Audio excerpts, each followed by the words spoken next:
virtually via StreamYard to Nico Kleynhans this morning. Nico, good morning, and thank you for your time.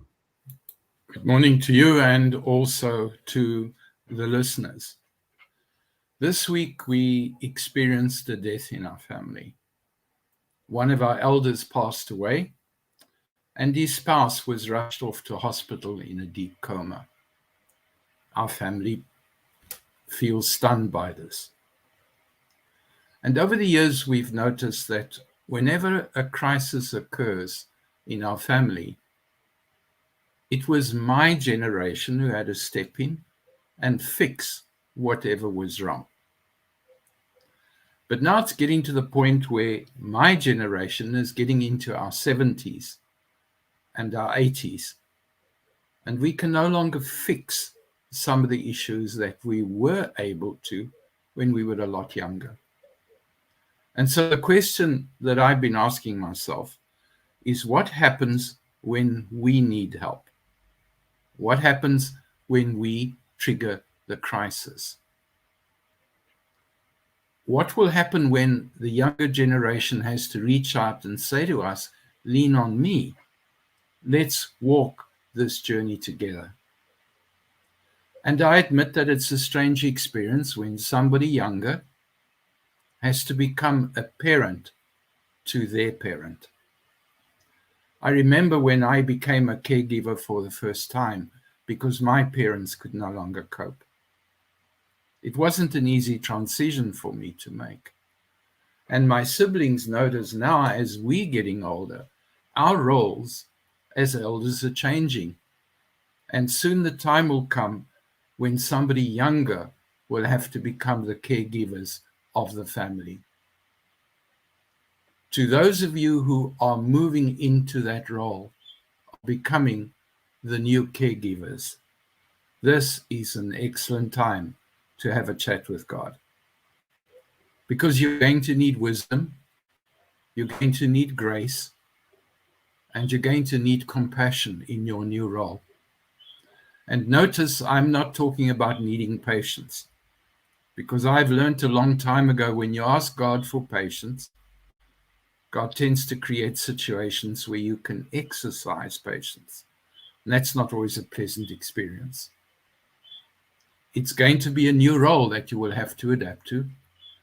You see, when you become a parent for the first time, God gives you a baby, and you've got 18 years to make mistakes and to become wise. You will not have 18 years to become a parent to your parents.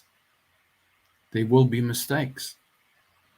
And looking back on my experience, you will need to build a team around you. I know of a couple where he is suffering from dementia. His spouse needs the support of their children, who are now required to learn their new roles. But they also need the support of special groups that know how to deal with dementia, so that the family can become empowered by learning from what others have experienced. In your new role, there are going to have to be difficult conversations. One of those is around accommodation and security. You see, in the family home, when everybody lived together, the security was less of an issue. Now, if your parents are in their 80s and they're living alone in that family home, it may no longer be safe. And you're going to have to discuss that topic. Day-to-day care may be a problem if your parents get to a certain age and they start falling and they need more supervision. I remember my grandmother, she loved to cook. And her favorite was to invite her grandchildren over, and we would have a party. But as she got older, she would forget to switch off the stove. And on more than one occasion, she almost burned down a flat. And then whenever our visits ended, she would weep and we would feel broken, because her loneliness and tears would do that to us, because her friends were slowly dying off. And eventually we had to decide that she could no longer live alone. And she saw that as losing her independence. And it was very difficult to find common ground. So when you become the caregiver, your parents will disagree with some of your solutions. That's going to be part of life. But with combined wisdom of your support team and with God's grace, and you're going to need a lot of prayer, a peaceful way forward is possible. So if you are one of those families who are starting this difficult journey, I wish you well. But I want to ask you a favor. If you are already on that journey, why don't you share some ideas on this Facebook link? It could make a difference to others who feel that their situation is unique. And maybe they could learn, and you would certainly be able to help them.